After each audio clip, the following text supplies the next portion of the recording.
Assalamualaikum warahmatullahi wabarakatuh. Sebelumnya perkenalkan nama saya Aditya Umar Diansyah dengan NIM 4242301021.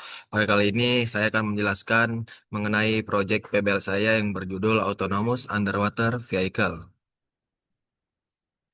Project Team, pada Project Team ini kami beranggotakan 3 orang. Yang dimana ada rekan saya Ali sebagai elektrikal, Randy sebagai program kontrol, dan saya sendiri Aditya Umar Diansyah sebagai program computer vision dan autonomous strategi. Project background. Mengapa kami membuat IUV? Nah, eksplorasi bawah air secara konvensional menggunakan ROV seringkali terkendala oleh kabel yang membatasi jarak tempuh dan tersangkutnya di kabel itu di struktur bawah air. Nah, makanya itu kami menciptakan atau mengembangkan robot IUV, yaitu kendaraan bawah air yang dapat bergerak dan mengambil keputusan secara mandiri tanpa ketergantungan kabel. Di IUV ini kami mempunyai spesifikasi yaitu controller utama menggunakan NVIDIA Jetson Nano untuk pemrosesan citra dan algoritma AI secara real time. Terus ada sistem navigasi menggabungkan data IMU dan pressure sensor agar IUV mengetahui orientasi dan kedalaman secara akurat. Terus ada sistem penggerak menggunakan konfigurasi multi-thruster yang memungkinkan kontrol gerak hingga 4 DOF degrees of freedom.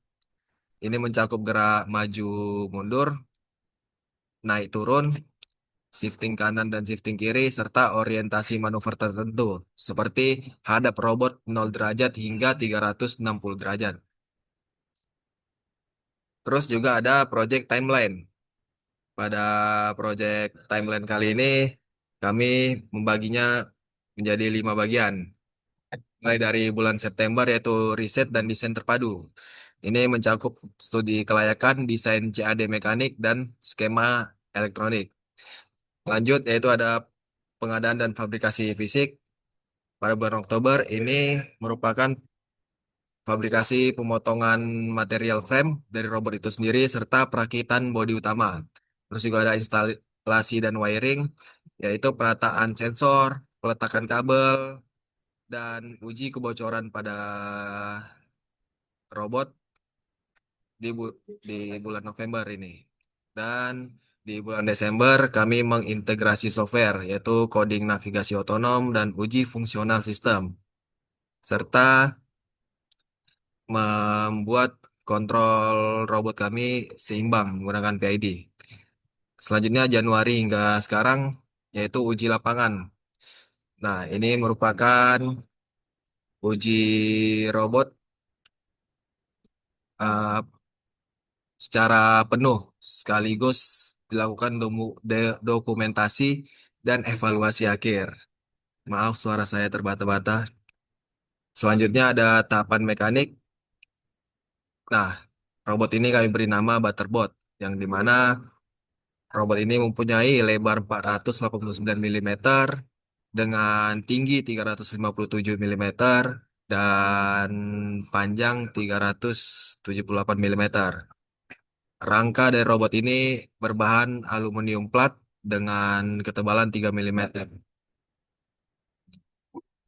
Lanjut ada tahapan elektrik. Di sini kami menggunakan 4 buah baterai, yang dimana 3 buah baterainya itu kami gabungkan secara paralel untuk memberi daya kepada thruster sebagai pendorong robot, serta 1 buah baterai sebagai sistem yang melingkupi daya untuk Jetson, microcontroller, serta sensor-sensor. Nah, yang dimana controller dan sensor-sensor ini dilengkapi dengan modul step down penurun tegangan hingga 5 volt. Selanjutnya itu diagram alir program. Pada diagram alir program ini saya akan jelaskan dulu diagram pertama yaitu arsitektur kontrol nested loop PID yang digunakan untuk mengendalikan pergerakan robot. Sistem ini terdiri dari 2 loop, yaitu outer loop untuk mengatur arah yaw dan inner loop untuk mengatur kecepatan thruster. Outer loop membandingkan arah yang diinginkan dengan arah aktual dari IMU, lalu menghasilkan koreksi. berdasarkan feedback kecepatan thruster. Nah, set point tersebut kemudian diproses oleh inner loop yang mengatur kecepatan thruster melalui ESC berdasarkan feedback kecepatan aktual. Dengan pendekatan ini, kontrol arah menjadi lebih stabil responsif karena pengaturan kecepatan thruster ditangani secara tepat dan cepat.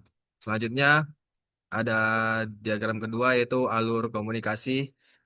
Kenapa robot kami bisa bernavigasi secara otonom?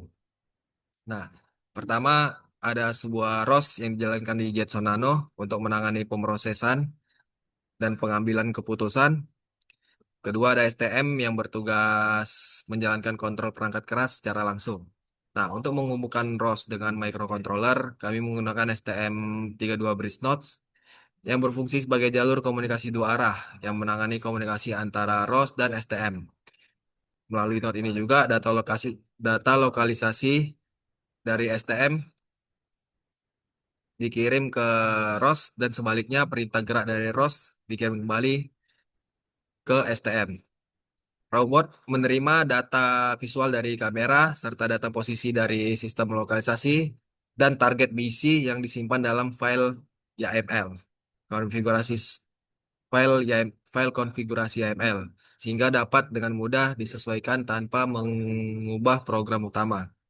Seluruh data tersebut diproses pada Autonomous Node yang menggabungkan informasi posisi, informasi hasil deteksi, dan target misi untuk menentukan perintah gerak. Nah, perintah ini kemudian dikirim kembali ke STM32 agar robot dapat bergerak dan bernavigasi secara otonom.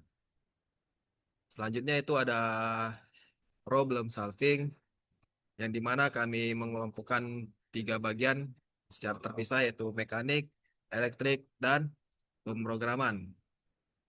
Nah, pada bagian ini permasalahan kami itu pada bagian mekanik kendala utamanya itu yaitu kebocoran dan stabilitas buoyansinya kurang pas. Permasalahan ini kami atasi melalui perbaikan sistem sealing serta penyesuaian distribusi berat agar titik berat lebih tepat di dalam air. Terus ada permasalahan elektrik seperti noise pada sensor, kegagalan pada sistem daya. Nah, solusi yang diterapkan yaitu meliputi perbaikan manajemen kabel, penambahan filter, serta peningkatan sistem regulasi daya untuk melindungi komponen. Permasalahan program, dari sisi program, tantangan utama terdapat pada kestabilan gerakan dan akurasi deteksi objek. Masalah ini kami tangani melalui proses tuning ulang nilai PID-nya dan membuat ulang dataset objek dan optimasi threshold-nya. Nah, untuk update project plan kami, di antara 5 project plan yang sudah disebutkan tadi, kami sudah menyelesaikan 4, 4 di antaranya, yaitu mulai dari desain, fabrikasi, instalasi, integrasi, software, itu sudah kami lakukan secara keseluruhan dan Januari hingga sekarang kami sedang melakukan uji lapangan dan finalisasi. Sekian saja dari penjelasan saya mengenai proyek PBL saya. Jika ada kesalahan kata, mohon dimaafkan. Wassalamualaikum warahmatullahi wabarakatuh.